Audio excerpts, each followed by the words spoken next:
বন্ধুরা, আমি গীতু রানী বলছি। বন্ধুরা, আজকে তোমাদের মা ছেলেকে নিয়ে যে ঘটনাটা বলবো, এই সব ঘটনা সাধারণত কেউ কাউকে বলে না, তাই সবাই পুরোটা মন দিয়ে শুনলে দাঁড়িয়ে যাবে। আমার মা আমি খুবই মিষ্টি স্বভাবের এবং সুন্দরী ছিলেন এবং তাকে আমি অনেক শ্রদ্ধা করতাম।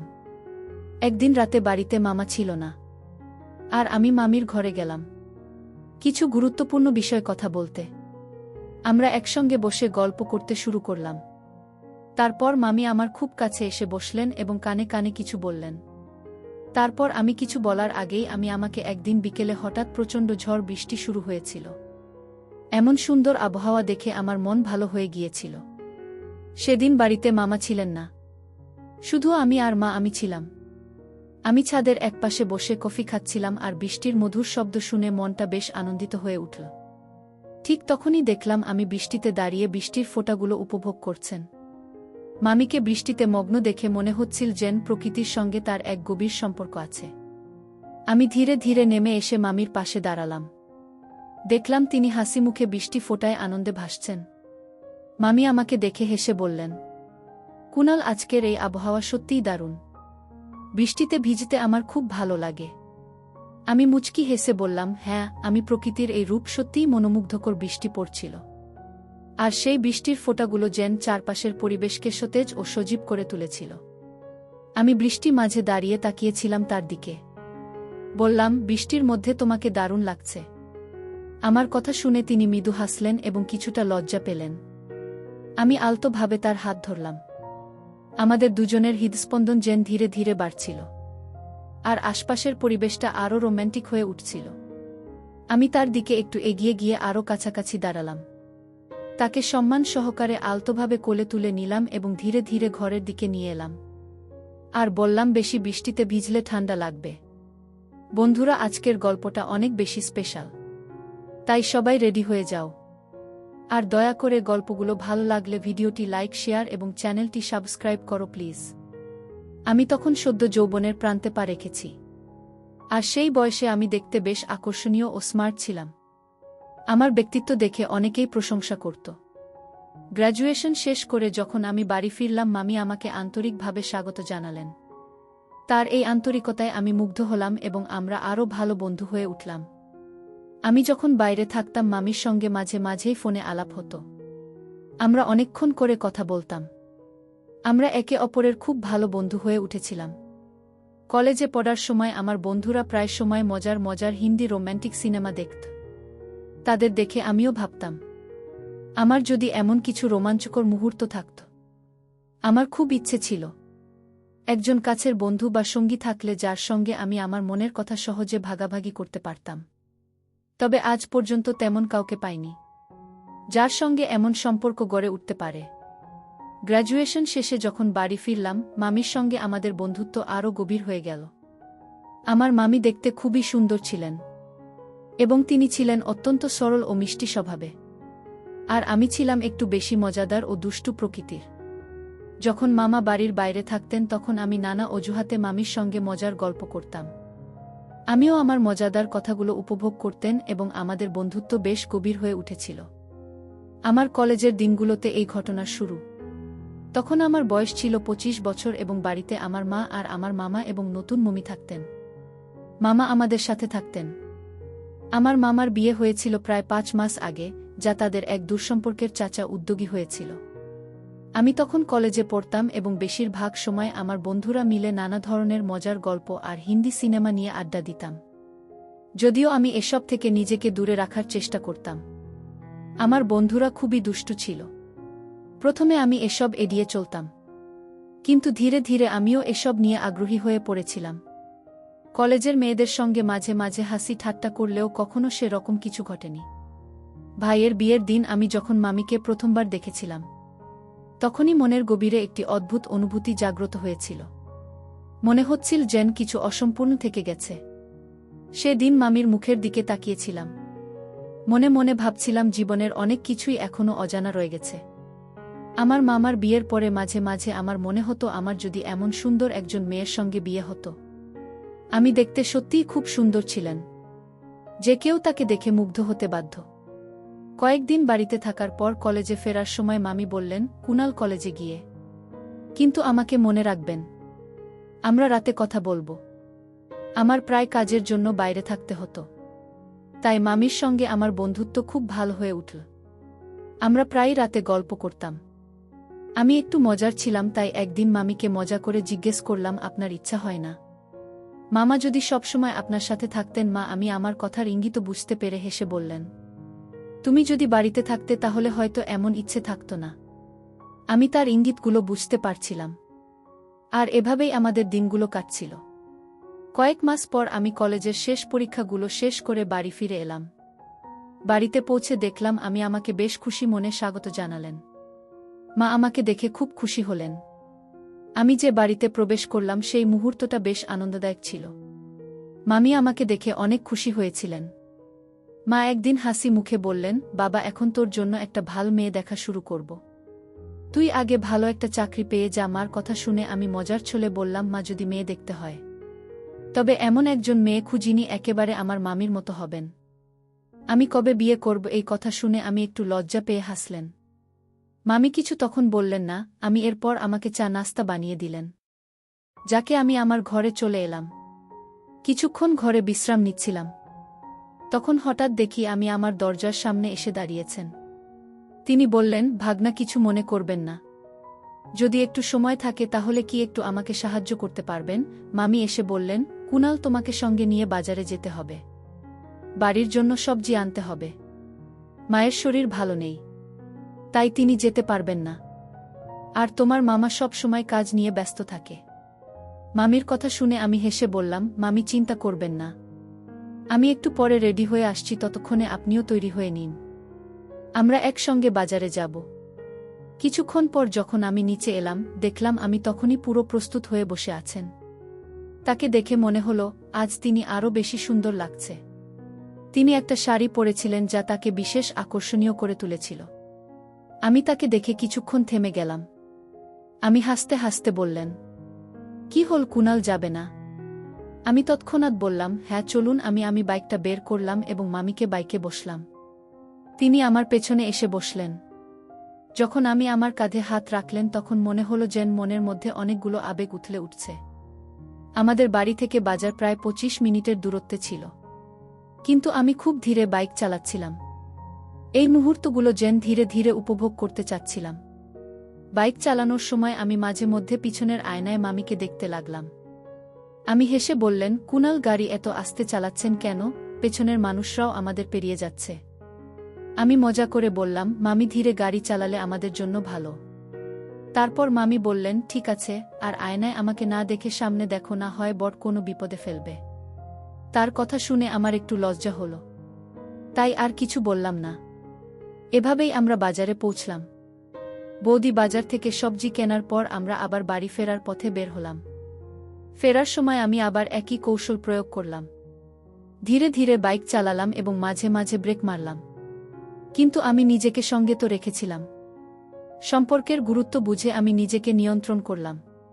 অবশেষে কিছুক্ষণ পর আমরা বাড়িতে পৌঁছলাম। দরজায় এসে দেখি মা আমাদের দেখে হাসি মুখে দাঁড়িয়ে আছেন। একদিন মা আমার হাত ধরে আমাকে তার ঘরে নিয়ে গেলেন। আমি ভেবেছিলাম হয়তো কোনো কাজের জন্য ডেকেছেন। ঘরে ঢোকার পর মা বললেন, বাবা আমি তোমার সাথে কিছু কথা বলতে চাই। মায়ের কথা শুনে আমি বললাম, কি কথা মা, বলো না। মা একটু চিন্তিতভাবে বললেন, তোমার মামা প্রায় বাড়িতে থাকে না, বিয়ের পর থেকেই এটা হচ্ছে। আমি মার কথা শুনে বললাম, মা মামা তো কাজের কারণে বাইরে থাকে, তাই সময় হয় না। কিন্তু মা বললেন, না না, ব্যাপারটা ঠিক তা নয়। আমার মনে হচ্ছে তোমার ভাই হয়তো অন্য কোনো মেয়ের সঙ্গে সম্পর্কে জড়িয়ে পড়েছে। মায়ের কথা শুনে আমি হতভম্ব হয়ে গেলাম। মা আমাকে বললেন, ধীরে কথা বলো, না হলে তোমার মা আমি শুনে ফেলবে। ব্যাপারটা জানলে খুব ঝামেলা হবে। আমি বললাম, মা তুমি এসব কথা কেন বলছো? আমি নিশ্চয়ই কিছু টের পাবেন যদি মামা সত্যি এমন কিছু করে থাকে। আর এমনটা হলে একদিন না একদিন জানাতে হবে। তোমাকে কি কেউ কিছু বলেছে নাকি মামা নিজে কিছু বলেছে? মা আমাকে বললেন, তোর মা আমাকে একবার ফোন করেছিলাম, আর তখন শুনলাম ফোনের পেছন থেকে এক মহিলার গলা শোনা যাচ্ছিল। যখন আমি জিজ্ঞাসা করলাম তোর মামা কোনো রকমে কথা এড়িয়ে গেল। মায়ের কথা শুনে আমি বললাম, মা হতে পারে তুমি ভুল শুনেছ, হয়তো এমন কিছুই নয়। কিন্তু মা বারবার বোঝানোর চেষ্টা করেছিলেন। আর আমি বারবার বলেছিলাম, মা তুমি এমন কিছু ভেবে নাও না। যদি মামি একটা জানতে পারে তাহলে তাদের সম্পর্কের মধ্যে সমস্যা তৈরি হবে। যতক্ষণ না পর্যন্ত সত্যিটা জানা যাচ্ছে, তুমি এই কথা নিয়ে কাউকে কিছু বলো না। মা আমার কথা শুনে একমত হলেন। তারপর শান্তভাবে তার ঘরে চলে গেলেন। আমি আমার ঘরে এসে বাথরুমে গিয়ে গোসল করতে লাগলাম। গোসল শেষে বাইরে এসে দেখি আমি আমার ঘরের চেয়ারে বসে আছেন। মামিকে দেখে আমি অবাক হয়ে গেলাম। আমি কাছে যেতেই বললেন, কুনাল দেখুন না, আপনার মা আমাকে একদম সময় দেন না। তিনি প্রায়ই বাড়িতে থাকে না। আজকেও আমি তাকে বলেছি আপনি বাড়ির কাছে এসেছেন, কিন্তু তাতেও উনি আমাকে দেখতেও আসেন না। মামির কথা শুনে আমার মনে আমার মায়ের কথাগুলো ফিরে এল। আমি মনে মনে ভাবলাম হয়তো মা যা বলেছিলেন তা কিছুটা হলেও সত্য হতে পারে। কিন্তু আমি মিমিকে কিছু বোঝাতে না দিয়ে বললাম, হয়তো তিনি কাজে ব্যস্ত আছেন, তাতে কিছু মনে করার দরকার নেই। তিনি কাল নিশ্চয়ই আসবেন। এরপর আমি ধীরে ধীরে মামির কাছে গিয়ে তাকে সাহস দিলাম। মামির সাথে আমার খুব ভালো বন্ধুত্বপূর্ণ সম্পর্ক গড়ে উঠেছিল। আমরা একে অপরের সাথে অনেক সময় নিজেদের মনের কথা শেয়ার করতাম। আমি তখনও ভেজা চুল নিয়ে দাঁড়িয়েছিলাম। আমি হঠাৎ এসে আমার মাথা তোয়ালে দিয়ে মাথা মুছতে শুরু করলেন। মামির এই ছোট ছোট যত্নশীল আচরণগুলো দেখে আমার মনে তার প্রতি গভীর ভালোবাসা জন্মাতে শুরু করেছিল। এক সময় আমার মনে হলো যদি তাকে কাছে টেনে নিই, কিন্তু সঙ্গে সঙ্গে আমি নিজেকে সেই চিন্তা থেকে বের করে নিলাম। মনে হলো এটা একদমই ভুল। রাতের খাবারের পর আমি আমার ঘরে এসে ঘুমিয়ে পড়লাম। সারা দিনের ক্লান্তিতে কখন যে ঘুমিয়ে পড়েছিলাম টেরই পাইনি। রাত আনুমানিক 2টার দিকে হঠাৎ আমার ঘুম ভেঙে যায়। আমি শুনতে পেলাম বাড়ির কোথাও থেকে কান্নার হালকা আওয়াজ আসছে।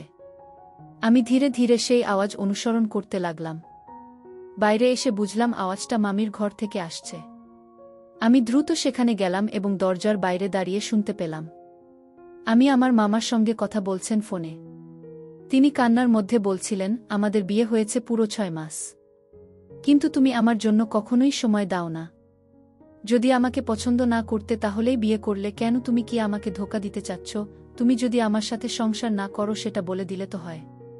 কেন আমাকে তুমি কষ্ট দিচ্ছ? এসব বলে তিনি অনেক কান্না করতে থাকলেন। আমি খুবই কষ্টে ছিলেন। আমি এইসব কথা শুনে আবার নিজের ঘরে ফিরে এলাম। মনে মনে ভাবতে লাগলাম মা যা বলেছিলেন তা কি? তবে সত্যি আমি ভেবেছিলাম যে হয়তো মামা অনেক কাজে ব্যস্ত আছেন, তাই এ বিষয়ে অতিরিক্ত চিন্তা করার কোনো প্রয়োজন নেই। আমি হয়তো ভুল ভাবছিলাম, তাই মনে মনে সিদ্ধান্ত নিলাম যে কাল থেকে আমি মামির আরও ভালোভাবে যত্ন নেব। সকালে উঠেই আমি সরাসরি রান্নাঘরে চলে গেলাম। গিয়ে দেখলাম আমি সেখানে বাসন পরিষ্কার করছেন। আমি চুপচাপ পাশে দাঁড়িয়েছিলাম। আমাকে দেখে মা আমি হেসে বললেন, কুনাল আপনি এখানে কি করছেন? আমি বললাম, মামি আপনি একদম চিন্তা করবেন না। আপনার যদি কোনো কাজ থাকে তবে আমাকে বলুন, আমি আপনার সব কাজ করতে প্রস্তুত।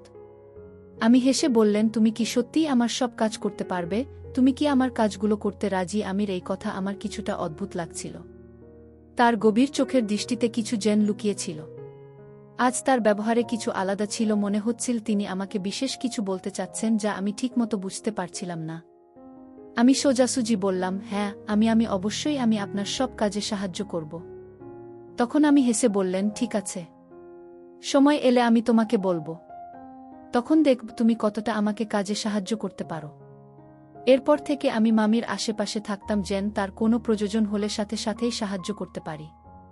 আমি সবসময় চেষ্টা করতাম যেন মামিকে খুশি রাখতে পারি। একদিন মামিকে একটি সিনেমা দেখানোর জন্য বাইরে নিয়ে গিয়েছিলাম। সিনেমাটা কিছুটা ভৌতিক ছিল, তাই মামি ভয়ে আমাকে শক্ত করে ধরে রেখেছিলেন। মামির এই আচরণে আমার মনে কিছু অনুভূতি জাগ্রত হচ্ছিল, কিন্তু আমি সেগুলো নিয়ন্ত্রণে রাখার চেষ্টা করছিলাম। আমি দেখছিলাম যে মামি আমার কাছে আসতে চাইছেন, কিন্তু আমি ঠিকভাবে বুঝতে পারছিলাম না তার এই ব্যবহারের কারণ। আমি চেষ্টা করছিলাম যাতে আমরা দুজনেই ভালো থাকি। সিনেমা শেষ হওয়ার পর আমরা যখন বাড়ি ফিরছিলাম তখন রাত ছিল এবং শীতের হাওয়া বইছিল। আমি হালকা ঠান্ডা একটু কাঁপছিলেন। এমতাবস্থায় আমি মামির জন্য নিজের চাদর এগিয়ে দিলাম এবং আমি ধীরে ধীরে আমার পাশে একটু ঘেঁষে এলেন। এই ছোট ছোট মুহূর্তগুলোতে আমাদের মধ্যে এক অদ্ভুত ধরনের বোঝাপড়া তৈরি হচ্ছিল। আমি সব সময় তার পাশে থাকতে চাইতাম এবং তাকে সুরক্ষিত অনুভব করানোর চেষ্টা করতাম। রাতের শীতলতা এবং সেই মৃদু আলোর মধ্যে আমাদের মধ্যেকার সম্পর্ক আরও দৃঢ় হতে থাকল।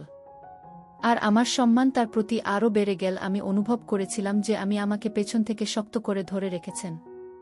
তার এই আচরণে আমার মনে এক ধরনের অস্বস্তি হচ্ছিল এবং আমি বুঝতে পারছিলাম না ঠিক কিভাবে এর প্রতিক্রিয়া জানাব। বাইকটি ধীরে ধীরে চালিয়ে আমরা অবশেষে বাড়ি পৌঁছলাম। বাড়িতে গিয়ে দেখি মামা উপস্থিত আছেন।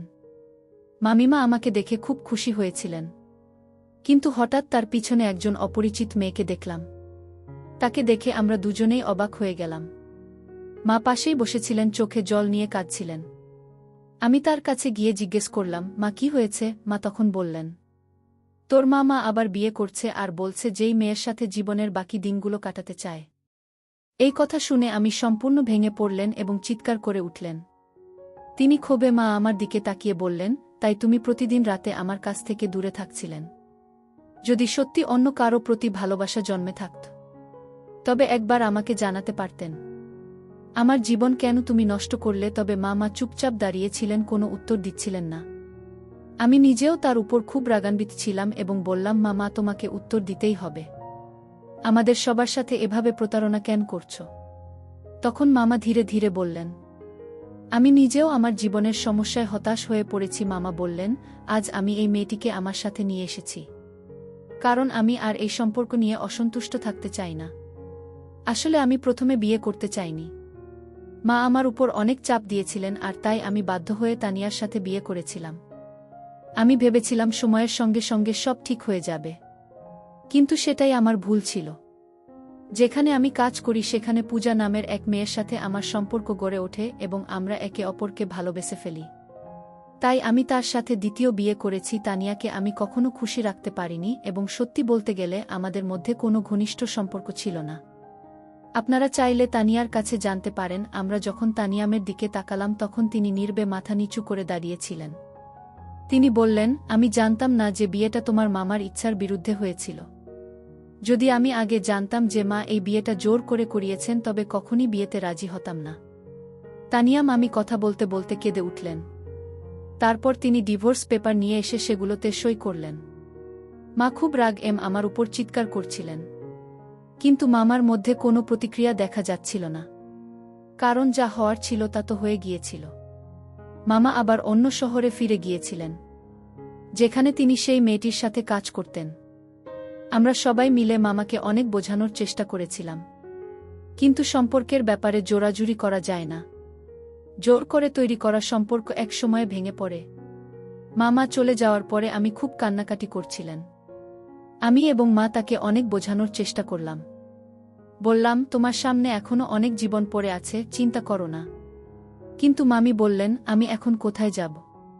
যখন আমার স্বামী আর আমার কাছে নেই তখন মা তাকে সান্ত্বনা দিয়ে বললেন, মেয়ে তোকে কোথাও যেতে হবে না। আমি তোকে অনেক ভালোবাসা দিয়েই ঘরে এনেছিলাম। তোর বাবা মা নেই, তাই তুই আমাদের সাথে থাকবে। আমি এবার কোনো ভুল করব না।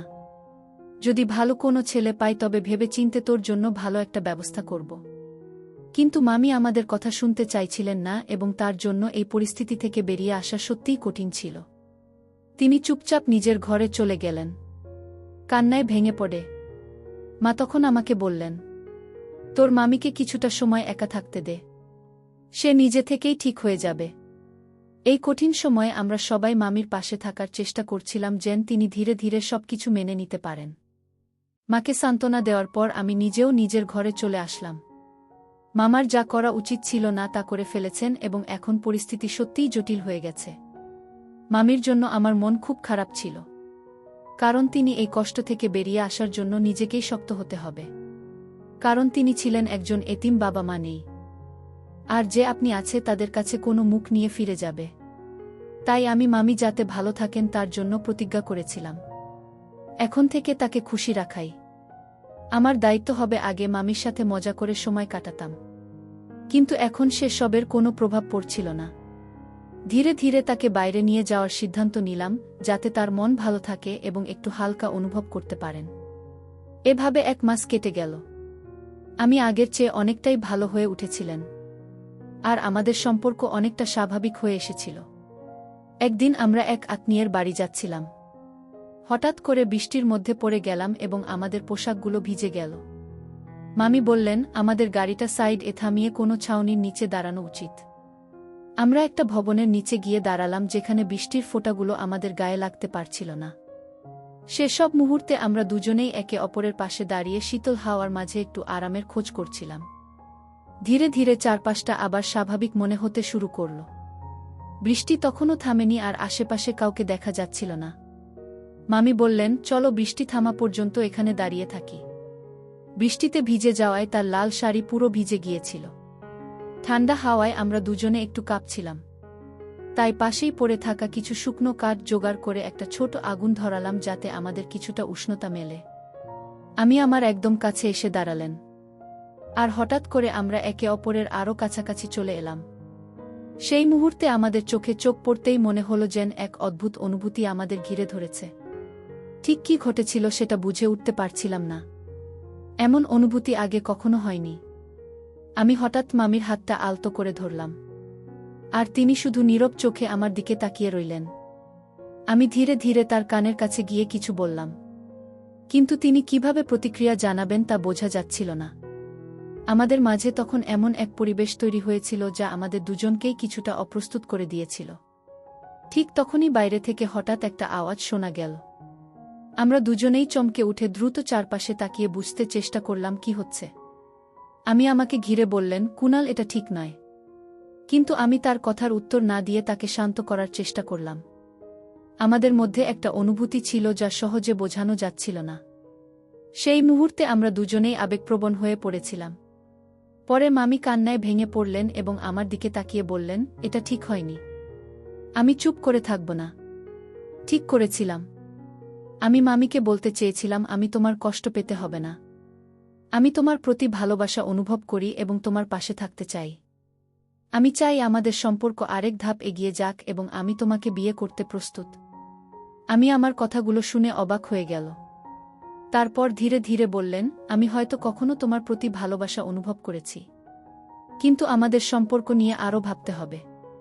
কিন্তু আমরা কিভাবে এটা করতে পারি এবং মাকে কিভাবে বলব যে আমরা দুজন একে অপরকে বিয়ে করতে চাই? আমি তাকে বললাম, তুমি এই বিষয়ে চিন্তা করো না। আমি মাকে সব কিছু বুঝিয়ে বলবো। বৃষ্টি বন্ধ হয়ে গিয়েছিল। তারপর আমরা আনন্দের সঙ্গে বাইকে চেপে বাড়ি ফিরে এলাম। বাড়িতে এসে আমি মায়ের সাথে আমার বিয়ের ব্যাপারে কথা বললাম। মা আমাদের এই বিয়েতে কোনো আপত্তি করেননি। তিনি বললেন, তোর মামা যা করেছিল তা দেখে আমি খুব কষ্ট পেয়েছিলাম। মনে হয়েছিল আমার কোনো ভুলের কারণে তার জীবন বিপর্যস্ত হয়ে গিয়েছিল। আমি নিজেকে অপরাধী ভাবতে শুরু করেছিলাম। কিন্তু যদি তুই তার সাথে বিয়ে করিস তবে তার জীবন আবারও সুন্দর হয়ে উঠবে। মা তখন আমাকে বললেন যে তিনি কালই ভালো একটা দিন দেখে আমাদের বিয়ে সম্পন্ন করবেন। মায়ের এই কথা শুনে আমি এবং তানিয়া খুব খুশি হয়ে গেলাম। আমি তো তানিয়া মামিকে প্রথম দিন থেকেই খুব পছন্দ করেছিলাম, কিন্তু বুঝতে পারিনি যে ভাগ্য ওকে আমার কাছে নিয়ে আসবে। পরের দিন খুব সাধারণভাবে আমার এবং তানিয়ার বিয়ে হয়ে গেল। বিয়ের রাত্রিতে আমি তানিয়ার সাথে অনেক কথা বললাম। ভালোবাসার প্রথম বর্ষে তানিয়ার মুখে এক অদ্ভুত আনন্দের ঝিলিক দেখা যাচ্ছিল। তানিয়া অধীর আগ্রহে আমার অপেক্ষা করছিল, তার মুখে আদল করা ছিল নরম ঘোমটা দিয়ে। আমি যখন ঘরে ঢুকলাম তখন সে চুপচাপ বসেছিল। আমরা আমাদের জীবনে ভীষণ খুশি ছিলাম। 1 বছর পর তানি আর এক মিষ্টি পুত্র সন্তানের জন্ম দিল, যার নাম আমি অনেক ভেবে চিন্তে আরিয়ান রাখলাম। মামা ও তার কর্মের ফল পেয়েছিল। যে মেয়েকে সে বিয়ে করেছিল দুর্ভাগ্যবশত সে সন্তান ধারণে অক্ষম ছিল। কথায় আছে, যদি তুমি কারো সাথে অন্যায় করো তাহলে তার প্রতিফল একদিন তোমার জীবনে ফিরে আসবে। মা তাকে আর আমাদের বাড়িতে আসতে দেয়নি। গল্পটা কেমন লাগল জানাতে ভুলবেন না। আরও মজার মজার রোম্যান্টিক গল্প শুনতে চাইলে ভিডিওটি লাইক, শেয়ার এবং চ্যানেলটি সাবস্ক্রাইব করতে এবং বেল আইকনটি ক্লিক করতে ভুলবেন না। ধন্যবাদ। প্রিয় বন্ধুরা, গল্পটি ভালো লাগলে অবশ্যই কমেন্ট করে জানাবেন। আর নিয়মিত এমন আলাদা স্বাদের গল্প শুনতে ভিডিওটিতে লাইক এবং চ্যানেলটিকে সাবস্ক্রাইব করে সাথেই থাকুন। আর হ্যাঁ, নোটিফিকেশন বেলটি অল করে রাখবেন।